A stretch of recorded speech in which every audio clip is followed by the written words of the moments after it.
जी investor, कैसे हैं आप सब लोग। I hope everyone is doing great.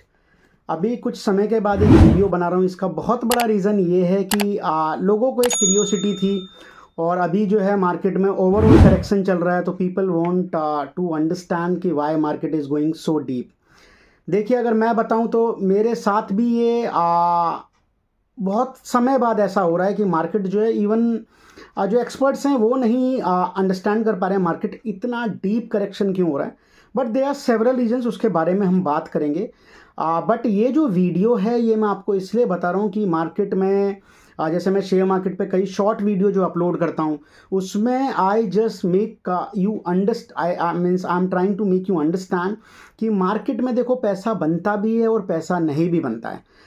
सारी चीज़ें होती हैं, बट मार्केट में देखो आपको लक भी चाहिए, आपको स्किल सेट भी चाहिए, और आपको जो ओवरऑल जो मार्केट का ट्रेंड है वो भी कहीं ना कहीं आपके फेवर में होना चाहिए। अभी की जो मार्केट है इसमें मुझे ऐसा लगता है खरीदना बेचना एक बेस्ट स्ट्रैटेजी हो सकती है, बट कईयों के लिए वो हो भी सकती है, कईयों के लिए वो नहीं भी हो सकती है। मैं एक्चुअली ये जो वीडियो शूट कर रहा हूँ इसका बहुत बड़ा रीज़न है कि अभी जो करंट ईयर में भी हम चल रहे हैं 24-25 में जो है, क्योंकि अभी फाइनेंशियल ईयर जो है आपका क्लोज होगा मार्च में, उसके बाद नेक्स्ट इस फाइनेंशियल ईयर स्टार्ट होगा। तो मैं पिछले फाइनेंशियल ईयर की बात कर रहा हूँ, इसका डेटा भी आई विल पब्लिश जब ये मार्च एंड हो जाएगा, उसका डेटा भी पब्लिश करूँगा। अभी का डेटा पब्लिश करने का बहुत बड़ा रीज़न ये है कि लोगों को actually they want to understand कि अगर आप मार्केट में इतनी बातें करते हो बट मार्केट तो करंटली गिरी जा रही है, तो प्रॉफिट बनाना क्या आसान है और क्या टफ है? दोनों ही चीज़ें पॉसिबल है फ्रेंड्स। मैंने अगर मैं स्क्रीन भी शेयर कर दूंगा, मैंने पिछले साल पिछले फाइनेंशियल ईयर में जो प्रॉफिट बनाया था उसकी अमाउंट 10.25 लाख रुपए के आसपास है। तो 10.25 लाख रुपए का मैंने प्रॉफिट बनाया। किस कैपिटल पे बनाया वो भी बात कर लेंगे। 10.25 लाख का प्रॉफिट बनाया, कैपिटल भी कुछ 15-20 के आसपास की थी।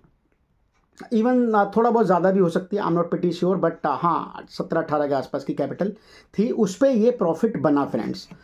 अब ये प्रॉफिट बना तो दोस्तों ये ऐसे नहीं बना, ये जो 10.25 लाख का प्रॉफिट है ये ऐसे नहीं बना, क्योंकि अगर आप 17-18 लाख की कैपिटल पे इतना प्रॉफिट बनाते हो तो भी 50% से आप ज़्यादा का प्रॉफिट बना रहे हो विद इन एन ईयर। अगर इस लेवल का प्रॉफिट बना पाते हो तो कहीं ना कहीं आपके पास स्किल सेट है। स्किल सेट की तो बात नहीं करूंगा, क्योंकि जैसे आप हो वैसे हम भी सीख रहे हैं। अभी मार्केट में मेरा भी लॉस है, और कई लॉसेज इसलिए बुक किए गए हैं क्योंकि फाइनेंशियल ईयर क्लोज आ रहा है। तो उसमें क्या होता है कि जब आपके जो प्रॉफिट्स होते हैं उस पर आपको कैपिटल गेन टैक्स देना पड़ेगा। तो उसमें क्या है, सेट ऑफ करने के लिए कई जो लॉसेज वाली कंपनीज थी उसको बेचा जाता है, जिसमें अगर मैंने आपको बताया है नहीं बताया, मैंने अभी ईज माई ट्रिप के अंदर 1 लाख रुपए का लॉस बुक किया है। उसके बाद जेटीएल इंडस्ट्री है, वहाँ पे भी मैंने 50,000 के आसपास का लॉस बुक किया है। ये दो कंपनीज हैं जहाँ पे मैंने मोटा लॉस बुक किया है। और गलती हो जाती है, जैसे मैं बता रहा हूँ कि सीखा है, गलती हो जाती है। उसका बहुत बड़ा रीज़न ये है कि जब मैंने ईज़ माई ट्रिप लिया था, तो ईज़ माई ट्रिप में जो मालदीव का जो पिट्टी जी हैं उन्होंने ये बोला था कि हम जो मालदीव की ट्रिप है वो कैंसिल कर रहे हैं, और टूरिज्म सेक्टर में बहुत ज़्यादा ग्रोथ दिखाई दे रही थी। तो आई थॉट कि ये कंपनी कुछ अच्छा करेगी, बट ग्रेजुअली जो है प्रमोटर्स की स्टेक बिकने लगी और उस लेवल के नंबर्स नहीं दिखाई दिए कंपनी में। अब अगेन अगर मैं एक विजय केडिया का ट्विटर पे देखूँ, उन्होंने एक ट्वीट किया है, तो अगेन वो ये कह रहे हैं कि एक का टूरिज्म सेक्टर पे अगेन एक का उनको एक होप दिख रही है। और यही एक एंटिसिपेशन होता है, अगर वो आपका एंटिसिपेट जो आप कर रहे हो वो वर्क करता है तो आप मार्केट में हिट हो जाते हो, अदरवाइज आप जो है मतलब आपको हिट लग जाता है, मीन्स आप जो है पिटाई हो जाती है मार्केट में, यही चीज़ें। तो एक्चुअली मैं आपको बताना चाहूँ तो ये जो प्रॉफिट कमाया है इसके लिए कई सारी चीज़ें हैं, जो पैरामीटर्स उसके बारे में धीरे धीरे बात कर लेते हैं। बट ये प्रॉफिट कमाने के लिए दोस्तों बहुत एफर्ट्स लगते हैं, बहुत स्टडी चाहिए। और if I am not wrong तो इस स्किल सेट के लिए कई बार आपको पेपर पे भी डिग्री चाहिए होती है, और जो आपकी वैसे स्टडी है एट द बैक एंड जो भी आप कर रहे हो वो तो चाहिए ही चाहिए। अभी मैंने रिसेंट पिछले 5-10 दिनों में NISM का रिसर्च एनालिस्ट का एग्ज़ाम दिया था। I wasn't able to crack that exam. उसमें कुछ नंबर की वजह से मेरा जो है नंबर्स बहुत ही कम नंबर की वजह से मैं फेल हो गया। जैसा आपको पता है वहाँ पे नेगेटिव मार्किंग है, और I was under the impression कि मैं प्रैक्टिकल कर लेता हूँ, प्रैक्टिकल से मेरा जो है नैया पार हो जाएगी। Practical I did lot of work, उस रात में सोया भी नहीं एग्ज़ाम देने से पहले। बट जब थ्योरेटिकल क्वेश्चन आए, तो थ्योरेटिकल क्वेश्चन में जो सिलेबस है वहाँ से यू वांट अंडरस्टैंड कि सिंगल लाइन पढ़ के जानी थी। आई जस्ट केम बैक, तो I was just trying to recall कि कुछ क्वेश्चंस थे, क्योंकि कुछ ऐसा सिलेबस का तो वो तो है नहीं कि आप क्वेश्चन पेपर आपको मिल रहा है, वो तो मतलब डेस्कटॉप पे ही होता है, और वहीं पे आपको at the same time you will get the result, और आपको पता जाता है पास हो फेल हो। तो कुछ क्वेश्चंस मैंने ट्राई टू मग अप कि ये क्वेश्चंस हैं, I just go at my home और आई विल सी कि क्या क्वेश्चंस मैंने गलती की है। तो यू वोंट बिलीव कि मैंने कुछ क्वेश्चंस ऐसे देखे जो लाइन टू लाइन, मतलब अगर 10 लाइन का पैराग्राफ है उसमें से एक लाइन पिक करके एज इट इज उसमें से एक जो वर्ड है वो मिसिंग है, और उस वर्ड को आपको फिल करना है उसमें। There were 4 options. I was feeling कि ये सारे ही आंसर ठीक हो सकते हैं, लेकिन ऐसा नहीं होता है। इवन अगर मैं बात करूं तो कुछ एक सेक्शन था जहाँ पे व्यू सेक्शन, जहाँ पे आपका डिस्प्ले सेक्शन, ऐसा कुछ था, 2-3 चीज़ें थी जहाँ पे तो मेरे को समझ में ही नहीं आ रहा था कि यहाँ पे क्या क्वेश्चन के आंसर हो सकते हैं, but practically it was good. और मैं ऐसा बोलता हूँ कि मेरी जो स्टडी है, जो मेरा पढ़ने का एक तरीका है, उसमें एक अप्रोच को मैंने अपने अप्रोच को थोड़ा सा वाइड पाया है। अब मैं और बेहतर पढ़ सकता हूँ, बेहतर स्टडी कर सकता हूँ। अभी तक जब तक एग्ज़ाम नहीं दिया था, तो देखो हर चीज़ आपकी लाइफ में कुछ ऐड ऑन ही करती है, तो इस एग्ज़ाम ने भी मेरी लाइफ में कुछ वैल्यू ऐड करी है। हाँ, ये एक अलग चीज़ है कि मैंने एग्ज़ाम क्लियर नहीं कर पाया, but in near future I will try to attempt one more attempt, और आई होप कि वो एग्ज़ाम जो है क्रैक हो जाए, और अगर नहीं भी होगा तो दुनिया का ये एंड नहीं है, but I will keep trying कि ये एक मेरी वैल्यू ऐड कर दे। बिकॉज जब आप कई चीज़ों को कोशिश करते हैं, जैसा again and again I have to say कि I am not SEBI registered guy, तो लोगों को भी चाहिए कि आप पेपर पे कितने स्ट्रांग हो, जो भी आप बातें कर रहे हो उसको जस्टिफाई कैसे किया जाए। तो कई बार आपको वो डिग्री चाहिए होती है, just because of that only I try to attempt, और मैं वहाँ पे फेल हो गया। तो दोस्तों, जो मैंने मोटा मोटा ये पाया है, वैसे तो मेरी स्टडी चली रही थी, बट जो बुकिश स्टडी कह लो, या जो सिलेबस क्या है, मार्केट में डिमांड क्या है, एनालिस्ट क्या क्या करता है, उस बेसिस पे कई सारी चीज़ें मैंने कोशिश करने की करी, और अब मेरे को समझ में आया मोटा मोटा कि क्या क्या था जो मेरे फेवर में वर्क किया, और अब क्या क्या है जो मेरे फेवर में वर्क नहीं कर रहा है। तो दोस्तों, सबसे पहले अगर मैं मोटा मोटा बात करूँ, तो कभी भी जब आप मार्केट में आते हैं और आप इन्वेस्ट करने की सोचते हैं, तो पहले आपको ये देखना पड़ेगा कि उस कंट्री में, जिस भी आप कंट्री में पैसा लगा रहे हैं, उसकी इकोनॉमिक कंडीशन कैसी है। उस इकोनॉमिक कंडीशन को जानने के लिए there are 2 policies which plays a vital role, monetary policy और फिस्कल पॉलिसी। फिस्कल पॉलिसी में आपको ये देखना पड़ता है, जैसे मैक्रो इकोनॉमिक्स का पार्ट हो गया, कि उस कंट्री में सेविंग क्या है, इन्वेस्टमेंट क्या है, और एम्प्लॉयमेंट का क्या रोल है, कैसा एम्प्लॉयमेंट है, अनएम्प्लॉयमेंट है, जिस कंट्री में आप कर रहे हो काम वो इमर्जिंग है या डेवलप्ड है। तो उसके बाद जब आप ये एनालिसिस कर लेते हैं इकोनॉमिक लेवल पे कि हाँ भाई, अगर हम मैक्रो इकोनॉमिक में जाएं तो, और अगर हम फिस्कल मतलब पॉलिसी की बात करें, फिस्कल पॉलिसी की, तो यू हैव टू सी कि कंपनी, जो भी किस कंट्री में आप इन्वेस्ट कर रहे हैं, वो कंट्री इंपोर्ट ज़्यादा कर रही है या एक्सपोर्ट कर रही है। अगर वो कंपनी इंपोर्ट ज़्यादा कर रही है तो इट मीन्स वो अपनी करेंसी को बाहर ज़्यादा भेज रही है, और बाहर की करेंसी उनके पास कम आ रही है, तो उस करेंसी, मतलब उस कंट्री की जो करेंसी है वो डेप्रिशिएट होने लगती है। जैसा अगर आप देखेंगे अभी, तो डेप्रिशिएशन मतलब जो रुपी है वो डेप्रिशिएट हो रहा है, ओवरऑल वैल्यूएशंस भी बहुत ज़्यादा हाई थे, जिसकी वजह से ये सारी मार्केट में करेक्शन चल रही है। सॉरी, दूसरी चीज़ अगर मैं बात करूं, जब ये आप पूरा इकोनॉमिक एनालिसिस कर लेते हैं उस कंट्री का, देन आप देखते हैं कि इसका जिस इंडस्ट्री में आप इन्वेस्ट करना चाह रहे हैं उस इंडस्ट्री पे कैसा इंपैक्ट पड़ सकता है। जैसा अगर मैं बात करूं, अभी डोनाल्ड ट्रंप ने रिसेंटली ये बोला कि हम जो है मेटल सेक्टर पे, एल्युमिनियम सेक्टर पे जो है वो टैरिफ लगा सकते हैं। उसके बाद उन्होंने मैक्सिको, आई थिंक मैक्सिको था और कनाडा था, वहाँ पे कुछ टैरिफ अनाउंस किए जैसी उनकी गवर्नमेंट आई। तो आपको देखना पड़ेगा कि इस इंडस्ट्री पे क्या इंपैक्ट पड़ेगा, जो मेटल है, एल्युमिनियम है। और अगर आप बात करो तो जैसे आप भारत गवर्नमेंट है वो कई बार जो है शुगर के एक्सपोर्ट पे बैन कर देती है, कई बार वो राइस के एक्सपोर्ट पे बैन कर देती है, कई बार वो जो बाहर से आप इंपोर्ट कर रहे हो उस पर इंपोर्ट ड्यूटी बढ़ा देती है। तो ऐसी कई सारी चीज़ें, क्या आप जिस इंडस्ट्री में पैसा लगा सकते हैं उसको इम्पैक्ट कर रही है, नहीं कर रही है। अगर कर रही है तो आपको देखना पड़ेगा कि वो फेवरेबल वे में इंपैक्ट कर रही है या एडवर्स इंपैक्ट है उसका। That is something you have to watch, तब जाके आप उस इंडस्ट्री में पैसा लगाएं। जैसा गवर्नमेंट, अगर मैं अभी बात करूं तो गवर्नमेंट में जो टॉप थीम्स हैं जिसके बारे में एवरीवन इज टॉकिंग अबाउट। तो डेटा सेंटर, गवर्नमेंट चाहती है कि हमारा जो डेटा है वो वहीं स्टोर हो, तो डेटा सेंटर के स्टॉक्स बहुत बड़े थे, जिसमें अनंतराज है, और जिसमें अगर मैं बात करूं तो एक और कंपनी है, मेरे को एग्जैक्ट नाम नहीं याद आ रहा।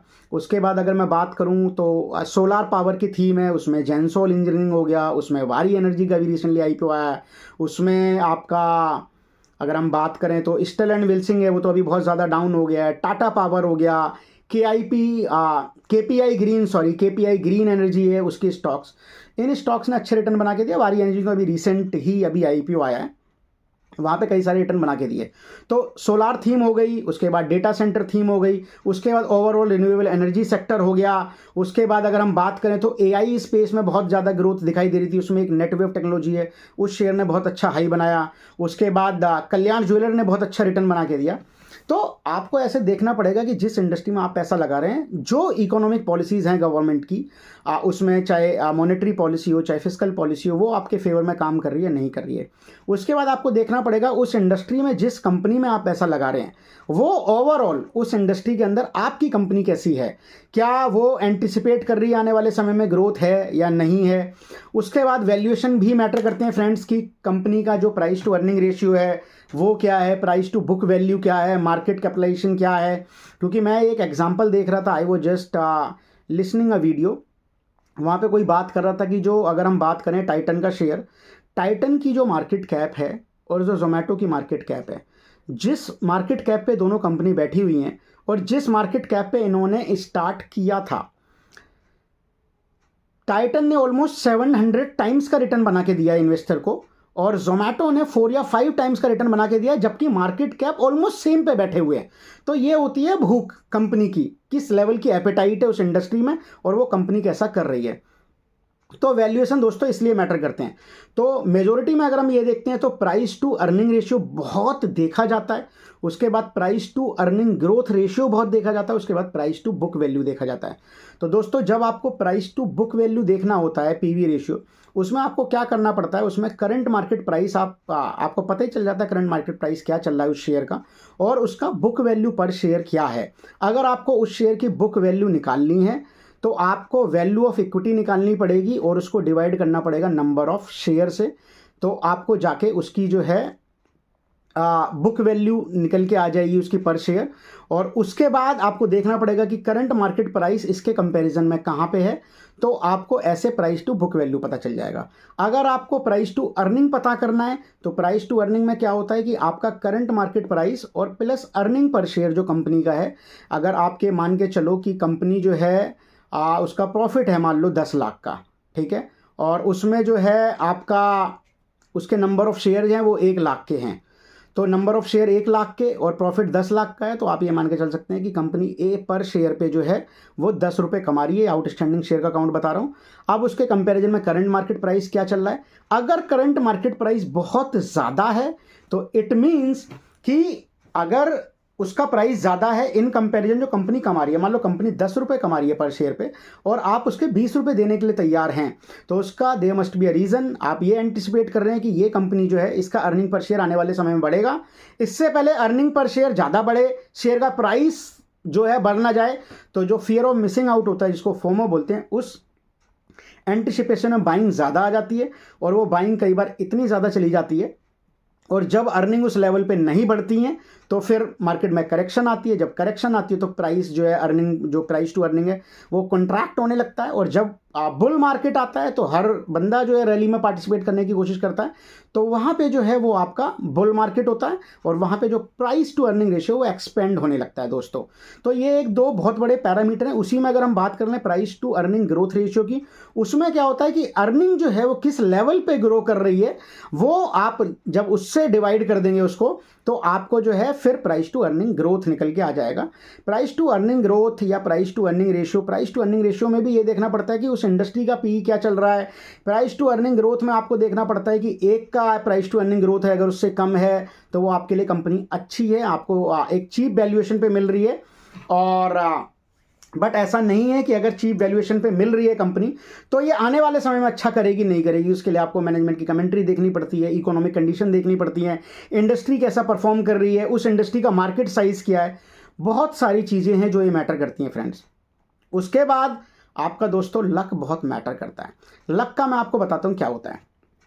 अभी मैंने रिसेंटली जो है कुछ लोगों के जो है एंजल वन में अकाउंट मतलब जो मेरी थोड़ी सी विजिबिलिटी है उसके बेसिस पे कुछ लोगों ने अकाउंट्स खोले थे, और सितंबर अक्टूबर में उन्होंने लोगों ने अकाउंट्स खोले तो मार्केट अच्छा कर रही थी, तो एवरीवन वाज एंटिसिपेटिंग कि मार्केट जो अच्छा कर सकती है।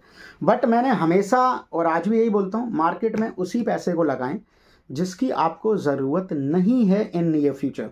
आप उस पैसे को मार्केट में बिल्कुल ना लगाएं जिसकी आपको आए दिन ज़रूरत पड़ रही है, और फिर आप मार्केट को ब्लेम कर रहे हो कि मार्केट जो है वो नीचे जा रहा है और मेरा पैसा बन नहीं रहा है, फिर आप मार्केट को ब्लेम करते हो। बट एक कहावत ये है कि मार्केट जो है वो आने वाले सारे जितने भी न्यूज़ वगैरह है उसको वो डिस्काउंट पहले ही कर लेती है एडवांस में।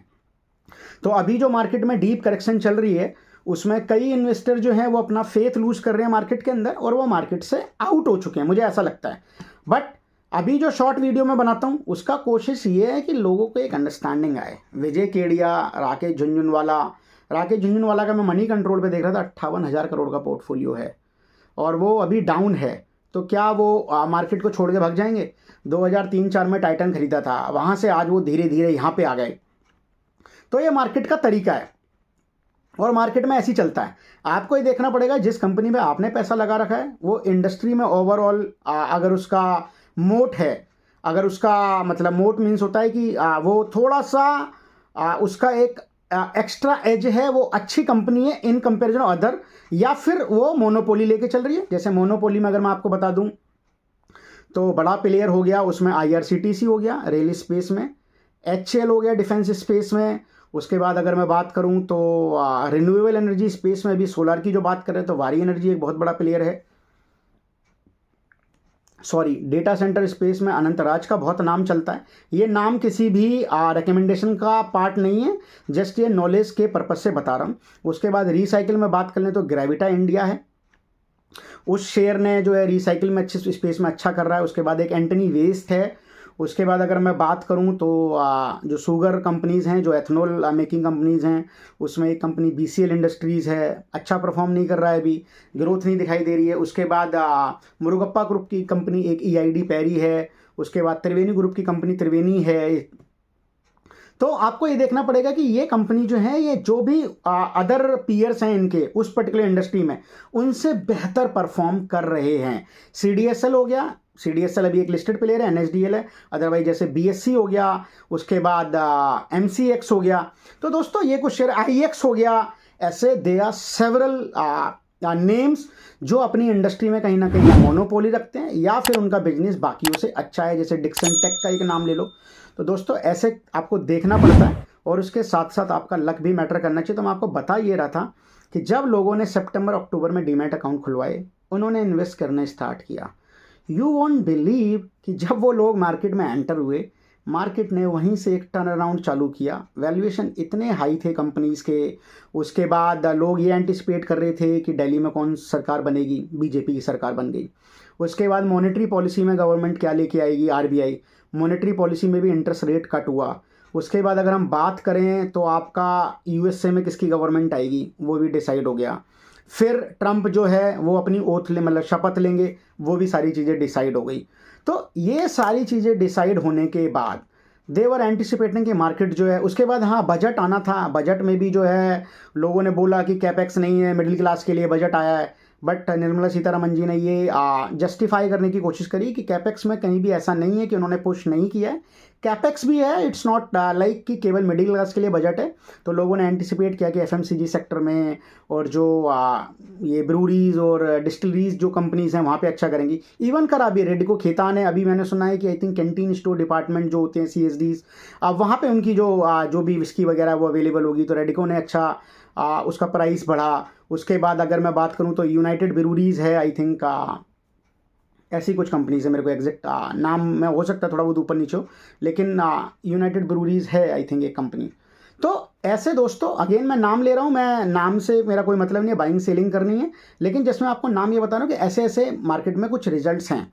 ओवरऑल शेयर बहुत भाग भी गए थे कि फिनटेक जैसा शेयर जहाँ पे एक तरीके से एक एक्स्ट्रा एज है उसको इस फाइनेंशियल इंडस्ट्री में, वो शेयर मैं देखूं तो 980 से 1680 चला गया ज़्यादा एक महीने के पीरियड में। अब वो 980 से भी नीचे आ गया है। CDSL 1300-1400 से 1900 चला गया, वो अब फिर जो है 1200-1100 के बीच में घूम रहा है। तो जिन्होंने हाई पे बाइंग बनाई है वो इस टाइम पे रिग्रेट कर रहे हैं। बट अगेन मैं बोलूँगा ये मार्केट है, ये फाइनेंशियल सर्विसेज तो मुझे लगता है कि टेम्परेरी फेस के लिए ऊपर नीचे हो सकता है, बट आने वाले समय में जिस लेवल की फाइनेंशियल मार्केट में लोग एजुकेशन कर रहे हैं, जिस तरीके से BSc जो है वो एक अवेयरनेस फैला रहा है कि research analyst, investment adviser, mutual fund distributor और कई सारे उन्होंने एग्ज़ाम निकाले हुए हैं। तो अगर ये लोग पढ़ेंगे, ये सर्व करेंगे, और एक कुणाल सरोगी जी का मैं सुन रहा था कि जो अच्छे अच्छे इंस्टीट्यूट से पास होते हैं बाहर, शिकागो है, कनाडा है, वो दलाल मतलब वॉल स्ट्रीट की तरफ जाते हैं वहाँ पे। तो मार्केट भी एक अच्छा एज एन ऑप्शन, एक करियर, एक अच्छी अपॉर्चुनिटी हो सकती है। तो मार्केट में ओवरऑल यही है कि पिछले साल 10.25 लाख रुपए का प्रॉफिट बनाया था। इस साल के नंबर्स अभी आपको जल्द दिखाएंगे, और अभी मैंने कुछ प्रॉफिट भी बनाया लेकिन कुछ लॉस भी बुक किया है, क्योंकि जब आप लॉस नहीं बुक करते हो तो आपको कैपिटल गेन टैक्स पे करना पड़ेगा। तो लॉस को सेट ऑफ करने का प्रोविज़न है मतलब इसमें इनकम टैक्स में, तो जिसकी वजह से लॉस भी बुक किए गए, जो मैंने आपको बताया ईज माई ट्रिप में 1 लाख का लॉस बुक किया। लेकिन मुझे दोस्तों किसी भी तरीके का कोई डर नहीं है, ये मार्केट है, यहीं से पैसा कमाया है और यहीं पे अगर थोड़ा बहुत पैसा चला भी जाएगा, बट सीखते रहना ज़रूरी है। और सीखते रहने के लिए मैंने आपको 3 से 4 चीज़ें बहुत मैटर करती हैं, जिस पे मैं हमेशा फोकस करता हूँ। और जैसा मैंने एग्ज़ाम दिया है तो मेरी सोच और थोड़ा सा वाइड हो गई है, और थोड़ा सा और डीप डाइव करने की कोशिश करेंगे। बट आपको ओवरऑल यही देखना पड़ेगा कि उस कंपनी की इकोनॉमिक कंडीशन क्या है, इंडस्ट्री कैसा परफॉर्म कर रही है, उस इंडस्ट्री में जो कंपनी है वो कंपनी कैसा परफॉर्म कर रही है, ओवरऑल ग्रोथ क्या एंटिसिपेट की जा रही है, मींस मार्केट साइज़ क्या है उस इंडस्ट्री का। उसके बाद जो उसमें कंपनीज़ हैं उस इंडस्ट्री में वो किस वैल्यूएशन पे काम कर रही हैं, और उसके बाद लक जो है वो हमेशा मैटर करता है। अगर आपका लक नहीं है, जिन लोगों ने सितंबर अक्टूबर में अकाउंट्स खोले होंगे इस एंटिसिपेशन में कि मार्केट बहुत अच्छा रिवॉर्ड करेगी, और मार्केट तो पैसे ही बना के देती है, और बैंक की FD तो कुछ भी नहीं है, 10, 15, 20% तो कमाना बहुत आसान है, उनको जो है दूध का दूध पानी का हिसाब लग गया होगा। तो दोस्तों मैं यहीं अपने शब्दों को विराम देता हूं। अगर आपको कंटेंट अच्छा लगता है तो आप चैनल को प्लीज़ सब्सक्राइब करें, और इस कंटेंट को ज़्यादा से ज़्यादा शेयर करें लोगों के बीच में, ताकि उन लोगों को भी एक अंडरस्टैंडिंग आए कि मार्केट में दोनों ही चीज़ें हैं, पैसा कमाया भी जाता है, नहीं भी कमाया जाता है, बट इट हैपन्स। जैसे अगर हम बात करें तो एक सिक्लिकल ट्रेंड होता है, आपका इकोनॉमिक का इंडस्ट्री एनालिसिस में एक सिक्लिकल ट्रेंड होता है, जिसमें पहले ग्रोथ फेज़ आता है, आपका एक्सपेंशन फेज़ आता है, उसके बाद आप मतलब बूम फेज़ आता है, उसके बाद उसमें जो है स्लो डाउन हो जाता है, उसके बाद रिसेशन आ जाती है, उसके बाद अगेन रिकवरी आती है। तो ऐसे फेजेस चलते हैं। तो अभी अगर क्वार्टरली रिजल्ट्स देखें वो भी बहुत ख़राब आए हैं कंपनीज़ के, जिसकी वजह से ओवरऑल मार्केट में करेक्शन दिख रही है। बट अगर आपने कोई पोजीशन बनाई हुई है अच्छी कंपनीज़ में, वो आपको अपनी इस पोजीशन के साथ स्टिक रहना है।